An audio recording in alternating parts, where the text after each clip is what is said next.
አመሰግናለሁ። በመጀመሪያ ሁላችሁም እንኳን ህፃናት በአንድ ቃል ይናገራል እድልን ስጡን ብሏል።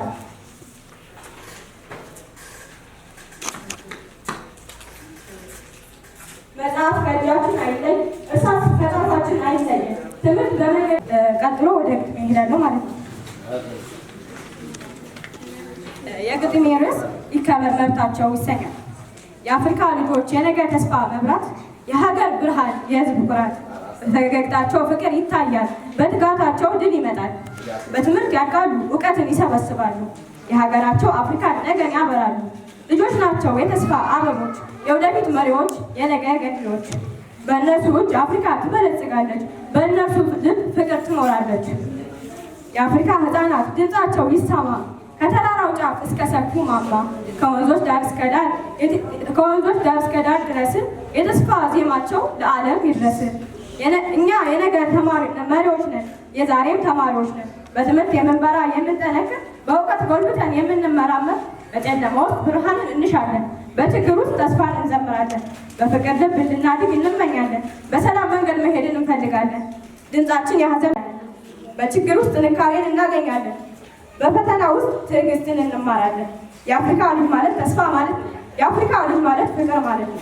የአፍሪካ ልጅ ማለት ጥንካሬ ማለት ነው።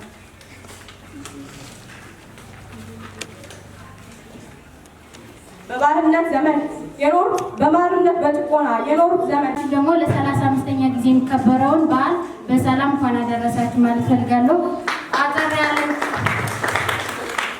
አጠር ያለ መነባነብ አዘጋጅቼላችኋለሁ። በጥሞና ተከታተሉኝ ዘንድ የአክብሮት ግብዣዬ ነው።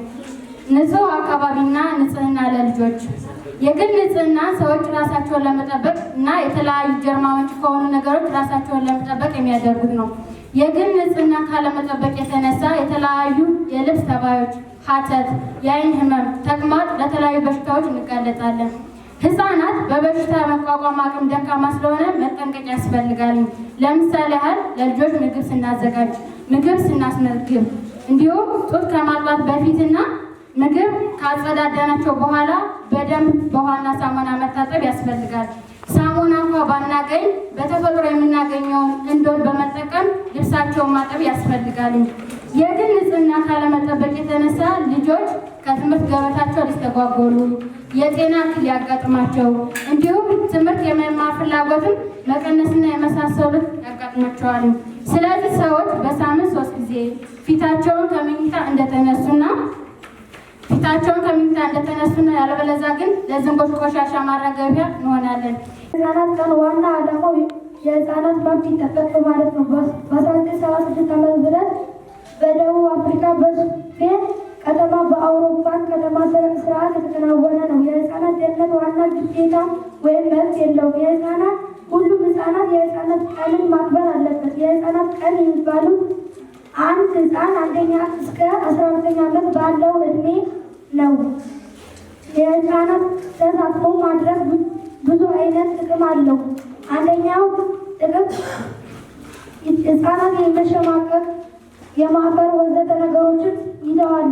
ሁለተኛ ደግሞ በተለያዩ ወረዳ ወይም ከተማ ላይ ታላቅ አስተሳትፎ ያደርጋሉ።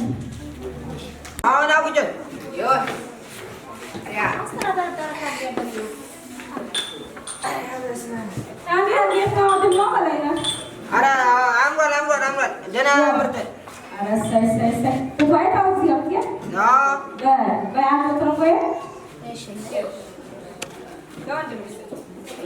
ቆርቆራቸው ደ በብሬዋ እንግዲህ ማረግ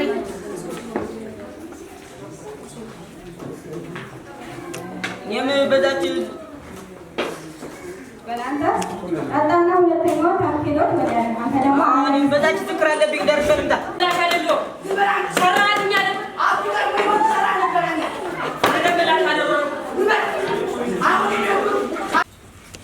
ልጆች ትምህርት ቤት ላይ ምን ያስፈልጋል? ደህንነታቸው የተጠበቀ መሆን አለበት። ውሃ ሊኖር ይገባል። መጸዳጃ ሊኖር ይገባል። ይህንን መሰረት ያደረገ መነባነብና የተለያዩ ግጥሞችን ይዛችሁ በአጭር ሰዓት እንድናከብር ማጠቃለያ እንዲሆን ድምፃችን ይሰማ። ለማን? ለሚመለከታቸው አካላት ነው። የእምነት አባቶች አሉ፣ ወረዳዎች አመራር አሉ። ለእነዚህ የእናንተ ድምፅ እንዲሰማ ነው ዋናው መልዕክቱ። ይህ ደግሞ ባጠረ መልኩ እንዲሆን ነው የተነጋገርነውና ትክክል ነው። ልጆች ድራማ ቢያቀርቡ ስነ ጽሑፍ ነበር የኪነት ቡድን ሁሉ ግን ሁኔታዎች ነውና እንደዚህ ያደረጉት። እናንተ በተረጋጋ መንገድ ያዙት። አሁን ብዙ ትምህርት ቤቶች ላይ መጣችኋል። ሂሩት እነ በጎ ሰው ላይም አለ፣ ሳልጅ እነ ባይም ላይ አለ። ብዙ የሚቀርብ ፕሮግራም ነበር። ግን ፕሮግራሙ ባልናችሁ መንገድ ብቻ እንድትቀርብ 2-3 ብቻ እነዚህ መልእክቶችን እንዲተላለፉ ነውና የተደረገው። በሱ መንገድ እንድትረዱን እንድትይዙን ለማለት ፈልገን ነው። ምናልባት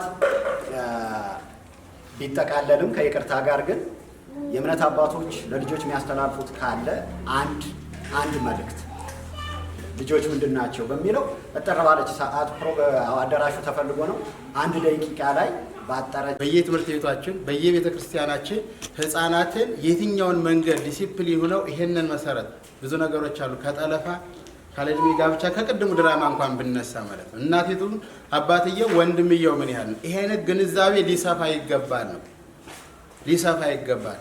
የልጅ አስተዳደግን በተመሰረ ቅድም ትንሽ ዲሲፕሊን ሲነዩ በየትምህርት ቤቶች ተማሪዎቻችን ምንድን ናቸው?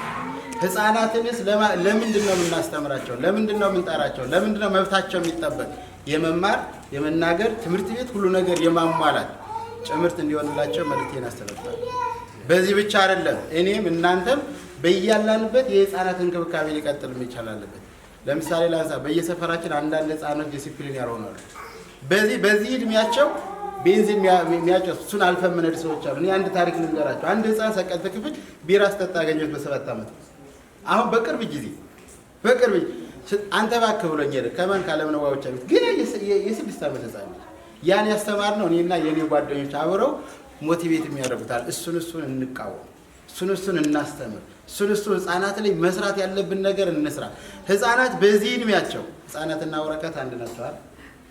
ስለዚህ የሚይዙት ሸፕ የሚይዙበትን ምናስተምራቸው፣ ምናሳጠናቸው፣ ምናሳያቸው በቤትም በውስጥም ትክክል ከሆነ ነገ ትክክለኛውን መንገድ ይዘው ይሄዳሉ ማለት ነው። ያ ካልሆነ ሌላው ወደኛም ጠቅለል እናደርገው ቤተሰብ ውስጥ ላይ ያለው ለህፃኖች ያለው አመለካከት ስናወራ፣ ስንናገር፣ ስንመገብ መጥፎ ሳይሆን ደግ ስናስተምራቸው አባት የልጁን ይዞ ይሄዳል። እሱን ነገር እንድታደርጉልኝ መልእክቴን አስተላልፋለሁ። ህፃናትም የእናት አባታቸውን ቃል ልታከብሩ ይገባል። መማር በቀለም ብቻ አይደለም፣ በአካባቢ፣ በቤተሰብ፣ በጎረቤት፣ በየመንገዱ ለመደበኛና የመደበኛ ትምህርት ማለት እሱን አድርጋችሁ ቤተሰቦቻችሁን ራሳችሁን አላስፈላጊ ቦታ እንዳትውሉ በድጋሚ መልእክቴን አስተላልፋለሁ። ብዙ ትምህርት ቤት ስለሚያጋጥም በየትምህርት ቤት ብዙ ስላለ ማለት ነው። ስለዚህ እናንተ ብቻ አይደላችሁም። ይሄ ፕሮግራም በእኔ አስተሳሰብ በእኔ አመለካከት ቅድም